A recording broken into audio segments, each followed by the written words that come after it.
Friends, welcome back to our channel Gyan Ganga Ayurveda classes में। आज हम लोग बात करने वाले हैं अष्टांग हृदय का 5वां चैप्टर अर्थात द्रव द्रव्य विज्ञानी अध्याय का अंतिम लेक्चर हम लोग बात करेंगे। तो हम लोग बात करने वाले हैं इस लेक्चर के अंतर्गत मध्य वर्ग और मूत्र वर्ग के बारे में बात करेंगे। तो मध्य वर्ग का नाम लेते ही बच्चे इसके गुणों के बारे में अच्छे से परिचित होते हैं। और आइए देखते हैं, अब हम लोग एक एक करके पढ़ेंगे और उसको हम लोग कोरिलेट कर लेंगे। तो यहाँ देखेंगे मध्य के सामान्य गुण। तो किसी भी हम लोग वर्ग की बात करते हैं तो सबसे पहले उसके जनरल फीचर्स के बारे में बात करते हैं, जनरल क्वालिटीज क्या क्या है।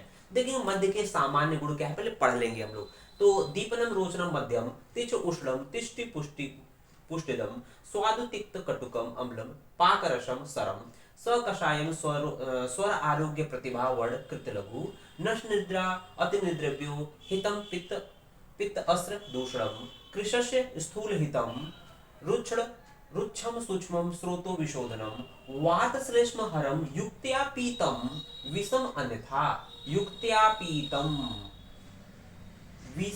विषवत अन्यथा। तो हम लोग देखेंगे कि अगर हम लोग युक्त्या पीतम मतलब युक्ति पूर्वक अगर मद्य का सेवन करें, तो हम लोग जानते हैं कि हमारे शरीर में भी अल्कोहल की कुछ मात्रा होती है, उसकी रेगुलर मात्रा बॉडी में बनी रहनी चाहिए। तो शराब पीना स्वास्थ्य के लिए लाभप्रद होता है, लेकिन अगर उसकी प्रॉपर अमाउंट उसको हम लोग ड्रिंक किया जाए, लिया जाए, तो हमारे लिए स्वास्थ्य के लिए इससे अच्छा कोई इलाज है ही नहीं।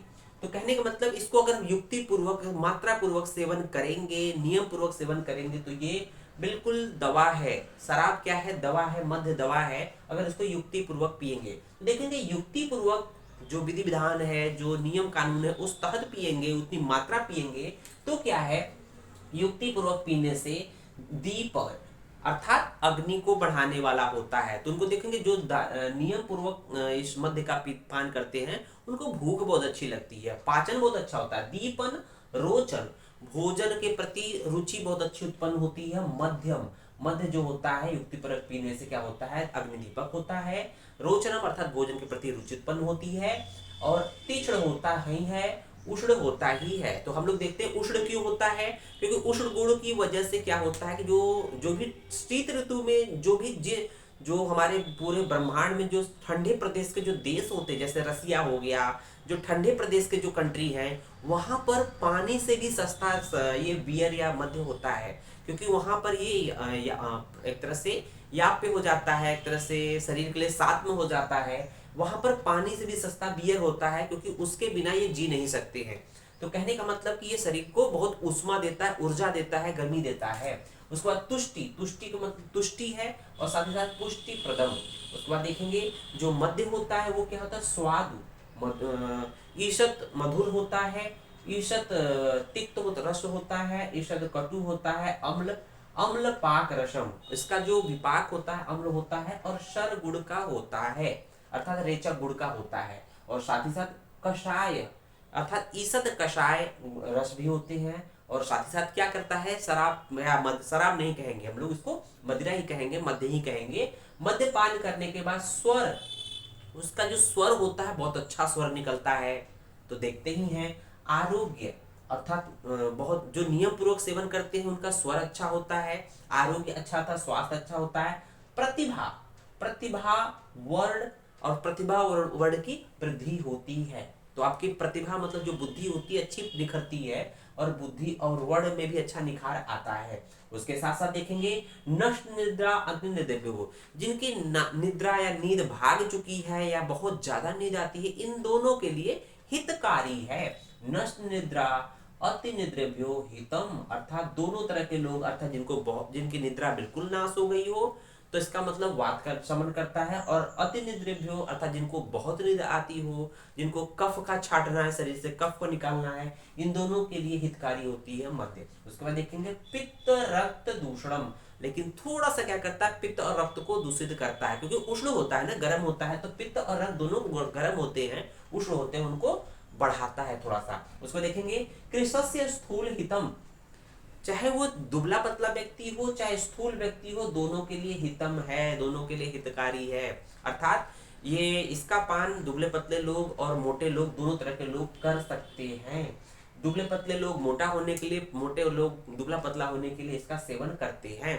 उसको देखेंगे रुच्छ, रुच्छ होता है, सूक्ष्म होता है, स्रोतो विशोधनम, तो ये बहुत अच्छा स्रोतस को खोलने वाला होता है, स्रोतसों को खोलने वाला होता है ये, इसलिए बोला गया ना कि स्रोत जब बद अवरोध रहेगा तो नींद आती है, इसलिए नष्ट निद्रा और अति निद्रा दोनों में लाभकारी बोला गया है। और साथ ही साथ वात श्लेष्म हरम, वात और श्लेष्म को हरने वाला होता है। युक्त पित्या अर्थात युक्ति पूर्वक पिया हुआ मध्य ये सब गुणों से युक्त होता है। विषवत अन्यथा अगर अयुक्ति पूर्वक मध्य का सेवन किया जाए, युक्ति पूर्वक या मात्रा पूर्वक सेवन नहीं किया जाए तो क्या है, विष के समान मारक होता है। विषवत अन्यथा, अन्यथा विष के समान मारक हो जाता है। आइए जान लेते हैं हम लोग कि नए मध्य और पुराने मध्य अर्थात नवीन मदिरा और पुराण मदिरा के गुण क्या क्या होते हैं। तो नवीन मदिरा देखेंगे गुरु, नया मदिरा क्या होता है, गुरु तद दोष जननम नवम, जो नवीन मदिरा होती है, जो नई नई बनाई हुई मदिरा होती है वो गुरु होती है और दोष को उत्पन्न करने वाली होती है। और जीर्णम मतो और अन्यथा, और क्या करते हैं कि जो पुरानी मदिरा होती है वो लघु और दोष को शमन करने वाली होती है। अन्यथा मतलब इसके जस्ट अपोजिट, तो जो पुरानी मदिरा होती है वो लघु होती है, गुरु की जगह लघु, दोष जनन की जगह दोष शामक हो जाएगी। अब बात करते हैं कि मद्यपान निषेध, किसको मद्यपान नहीं करना चाहिए, अर्थात किसको मद्य का सेवन नहीं करना चाहिए। तो मद्य का सेवन क्या बोला गया है, पेयम न उष्ण उपचारण न विरिक्त क्षुध आतुरे। तो यहाँ पर कुछ ऐसी कंडीशंस बताए, कुछ ऐसे रोग बताए, कुछ ऐसे रोगी बताए जिनको ये मद्य का सेवन नहीं करना चाहिए। तो देखेंगे पेयम न उष्ण अर्थात बहुत गर्म चीजें खाने के बाद भी मदिरा का सेवन नहीं करना है। तो हम लोगों ने देखा कि इसका प्रयोग कब करना है, तो देखेंगे ठंड के प्रदेश में, जहाँ जैसे रसिया रूस के लोग होते हैं तो वो वहां पर बहुत ज्यादा ठंड पड़ती है तो वहां पर ये पिया जाता है। लेकिन अब जहाँ बहुत गर्मी पड़ रही होती है, यहाँ दिया हुआ है पेयम न, नहीं पीना चाहिए, पेयम न नहीं पीना चाहिए, उष्ण बहुत उष्ण गर्म चीजें खाने के बाद नहीं पीना चाहिए, या उष्ण उपचारेण अर्थात गर्मी से या सूर्य से तप्त होकर गर्म, मतलब जैसे आपको बहुत, आपने खूब गर्मी में टहल के बाहर से होके आ रहे हैं उस समय भी इसका पान नहीं करना चाहिए। उसके बाद देखेंगे न विरिक्त अर्थात विरेचन करने के पश्चात, जो पंचकर्म का एक भाग विरेचन होता है उसके पश्चात भी मद्यपान नहीं करना चाहिए। और क्षुध आतुरय अर्थात जिसको बहुत ज्यादा भूख लगी हो, बहुत तेजी से भूख लगी हो तो उस समय भी मदिरा का पान नहीं करना चाहिए, उस व्यक्ति को भी मदिरा का सेवन नहीं कराना चाहिए। न अत्यर्थ तीक्ष्ण, मदिरा क्या होती है, और न ही बहुत अत्यधिक तीक्ष्ण, न ही बहुत अत्यधिक मृदु मदिरा का पान करना चाहिए। कहते हैं बहुत तीखी, बहुत तीखी, बहुत ही कड़क है तो उस तरह के मदिरा का पान नहीं पीना चाहिए, बहुत हल्की मदिरा का पान भी नहीं करना चाहिए। और बोला गया अल्प संभार द्रव्य, संभार द्रव्य होता है कि जिन जिन वस्तुओं के प्रयोग से, जिनके प्रयोग से मदिरा बनाई जाती है, अगर वो बनाते समय, मदिरा बनाते समय वो द्रव्य बहुत कम मात्रा में पड़े हैं तो भी उस मदिरा का पान नहीं करना चाहिए। साथ ही साथ कलुषम न च अर्थात दूषित मदिरा का भी, कलुष मतलब दूषित मदिरा का भी पान नहीं करना चाहिए। अब बात करते हैं सुरा के गुण। जब मदिरा बनाते हैं हम लोग तो इसका डिटेल हम लोग कहाँ पढ़ेंगे, सेकंड प्राप्त में भेषज कल्पना के अंतर्गत हम लोग उसको पढ़ेंगे। आसव अरिष्ट एक चैप्टर है वहां पर हम लोग पढ़ेंगे। तो देखेंगे वहां पर मदिरा जब बनाते हैं तो जब बनने के बाद जब मदिरा बनती है तो एक एक लेयर बनता है, तो उसमें किसी लेयर का नाम सुरा है, किसी का नाम वारुड़ी है, अलग अलग नाम, अलग अलग लेयर के अलग नाम होते हैं, अलग अलग क्वालिटी, अलग अलग गुण होते हैं। तो यहाँ पर देखेंगे सुरा के गुण, सुरा के गुण, तो सुरा क्या है उसके बारे में देखेंगे, उसके कौन कौन से गुण हैं। तो सुरा क्या करता है, गुल्म, जो गुल्म रोग होता है, उदर रोग होता है, अर्श रोग होता है, ग्रहणी रोग होता है, शोष हृत, शोष रोग को शांत, मतलब हृत मतलब शमन करने वाला, खत्म करने वाला होता है। और स्नेहनी अर्थात स्नेहन करने वाली होती है सुरा, साथ ही साथ गुरु अर्थात भारी होती है। उसके बाद देखेंगे सुरा जो होती है अनिलग्नि, वात का शमन करती है, सुरा वात का शमन करती है। साथ ही साथ मेद, रक्त, अश्रिक मतलब रक्त, स्तन्य, मूत्र और कफ को भी शमन करती है। उसके बाद देखेंगे हम लोग वारुड़ी के गुण। तो वारुड़ी क्या होती है, उसी मतलब मदिरा बनाते हैं तो उसमें एक लेयर सुरा होती है, एक लेयर वारुड़ी होती है, इसी तरह से अलग अलग लेयर पे अलग अलग नामकरण होता है। तो देखेंगे वारुणी के गुण, सुरा के बाद हम लोग देखेंगे वारुणी के गुण। तो वारुणी तद गुणा वारुणी, अर्थात तद गुणा मीन्स सुरा के बाद तुरंत वर्णन है, अर्थात सुरा के समान ही वारुणी के गुण होते हैं, ऐसा कर दिया गया है। साथ ही साथ क्या होती है, प्लस में क्या कर दिया है, हृदय होती है, हृदय के लिए प्रिय होती है, लघु होती है, तीक्ष्ण होती है, और निहंती च, और ये इस तरह से है, हृदय लघु उष्ण तीक्ष्ण निहंती च। उसको देखेंगे शूल काश, किसका निहंती करती है, मतलब किसका नाश करती है, तो ये लाइन वाली बता रहा है निहंती च। तो निहंती मतलब शूल, शूल मतलब शूल एक रोग है, वेदना होती है, पेन। शूल रोग, काश रोग, बमी रोग, श्वास रोग, विबंध रोग, आदमान रोग, पीनस रोग को नाश करती है, निहंती करती है। उसके बाद देखेंगे द्राक्षा मध्य के गुण। तो हम लोग द्राक्षा मध्य का मतलब अंगूर से बने हुए मध्य। आपने सुना होगा कि अंगूर की बनी हुई मदिरा बहुत ही कीमती होती है, बहुत ही पौष्टिक होती है। और मार्केट में आप देखेंगे, चाहे जो डाबर का हो, चाहे वैद्यनाथ का हो, मध्वासव के नाम से आती है, मध्वासव, मधु आसव, मधु प्लस आसव इक्वल टू मध्वासव के नाम से आती है। तो द्राक्षा मध्य या मध्वासव के गुण के बारे में बात करेंगे, अर्थात द्राक्षा अर्थात अंगूर से बनी हुई मदिरा की बात कर रहे हैं। देखेंगे मार्द्युकम, मार्द्युकम होता है अंगूर, अर्थात अंगूर से बनी हुई जो मदिरा होती है वो होती है लेखन का कार्य करती है। लेखन का मतलब होता है कि स्रोतस में फंसे हुए दोषों को खुरुच खुरुच कर, लेखन मतलब होता है खुरुच खुरुच कर निकालने का काम करती है, उसको बोलते हैं लेखन। हृदय, हृदय मतलब हृदय के लिए हितकारी होती है, प्रिय होती है। न अति उष्णम मतलब थोड़ी बहुत उष्ण गर्म होती है, लेकिन उतना उष्ण नहीं होता जितना कि अन्य मदिरा होती है। उसको देखेंगे मधुर रसम, मधुर रस होती है, सर गुड़ की होती है। उसके बाद देखेंगे अल्प पित्त अनिलम।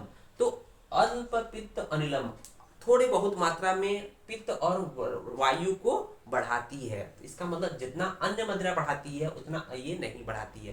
अल्प पित्त अनिलम पांडु रोग, मेह प्रमेह रोग, अर्श रोग, कृमि रोग का नाश करती है। उसके बाद देखेंगे मधु के मध्य का गुण, अर्थात शहद से बने हुए मध्य के गुण के बारे में देखेंगे। जो मध्य शहद के द्वारा बनती है उसके गुणों के बारे में बात करते हैं। छेदी, छेदी का मतलब हमने कहा ना कि जो छेदन कर्म करता है, कफ को तोड़ तोड़ कर बाहर निकाले शरीर से, उसको बोलते हैं छेदन कर्म। हालांकि छेदन कर्म के बारे में हम लोग, छेदन भेदन लेखन एक कर्म होते हैं, ये आपको फाइनल ईयर में सर्जरी में सुश्रुत में बहुत अच्छे से पढ़ना है। तो फाइनल ईयर में इस तरह से चीजें हम लोग क्लियर कट कर लेंगे। तो देखेंगे यहाँ मध्य के जो मध्वाशक, जो मधु मध्य होता है अर्थात मध्वासव होता है, वो क्या होता है, छेदी मध्वासव, अर्थात मधु के द्वारा बने हुए मध्य को मध्वासव कहते हैं। वह तीक्ष्ण होता है, छेदी गुण होता है, साथ ही साथ तीक्ष्ण गुण होता है। मेह अर्थात प्रमेह में यूज होता है। पीनस और कास जीत अर्थात इनको नाश करने वाला होता है, इनको जीतने वाला होता है। उसके बाद देखेंगे जब हम लोग का मध्य गुण, मध्य का वर्ग खत्म हो जाएगा तो मूत्र का वर्ग की बात करते हैं। मूत्र वर्ग में सिर्फ एक ही श्लोक देखना है हम लोग को, ये चारों श्लोक, मतलब 4 लाइन के श्लोक है जिसमें गौ आदि के मूत्र के गुण। तो गौ मतलब गाय आदि के जो मूत्र होते हैं उनके गुणों के बारे में बात करेंगे। तो यहाँ पर हम लोग सामान्यतः 8 प्रकार के मूत्रों की बात करेंगे। सामान्यतः 8 प्रकार के जानवर के मूत्र की बात पढ़ते हैं, चाहे चरक हो, चाहे सुश्रुत हो, मतलब चाहे वाग्भट हो। तो यहाँ पर देखेंगे 8 का नाम पहले दिया हुआ कि कौन कौन से मूत्र हम लोग पढ़ेंगे। तो ऑप्शन में आएगा कि किसके किसके मूत्र का सेवन करना चाहिए जो कि हमारे उपयोगी होता है। देखिए मूत्रम, मूत्रम किसका किसका मूत्र हम लोग पढ़ रहे हैं, गो मतलब गाय, अजा मीन्स बकरी।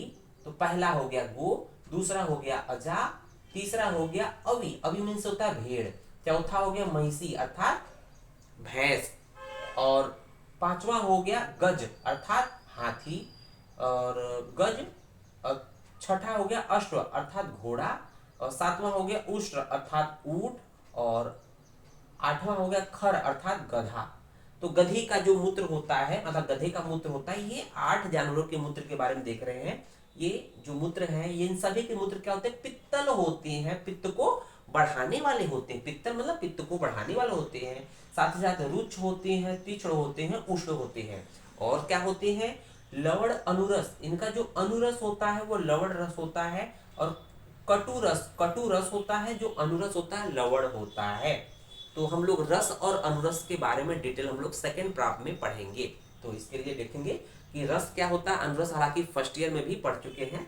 तो यहाँ पर देखेंगे कृमि शोफ उदर, कृमि रोग है, शोफ रोग है, शोफ मतलब की स्वेलिंग होती है, उदर रोग अर्थात जो एब्डोमिनल डिजीज होते हैं, साथ ही साथ अनाह टिम्पेनाइटिस होता है, शूल पेट दर्द या इस तरह की बात करते हैं, पांडु है, कफ अनिलाम कफ रोग इनको समाप्त करने वाला होता है। साथ ही साथ गुल्म गुल्म है, अर्ची है, विष रोग है, स्वित्र है, स्वित्र कहीं कहीं स्किन डिजीज का ल्यूकोडर्मा बोलते हैं, कुष्ठ है स्किन डिजीज है, अर्श है अर्थात जो पाइल्स हेमोरॉइड की बात करते हैं, और इनको जयेत अर्थात इनको जीतता है, साथ ही साथ लघु गुण होता है। तो इस तरह से हम लोगों ने आपके मूत्र वर्ग और मध्य वर्ग की बात किया। उम्मीद है लेक्चर समझ में आया होगा। आगे हम लोग 6 लेक्चर पढ़ेंगे। वीडियो को अधिक से अधिक लाइक, शेयर, कमेंट और अगर चैनल पर नए हैं तो वीडियो को सब्सक्राइब जरूर करें। धन्यवाद।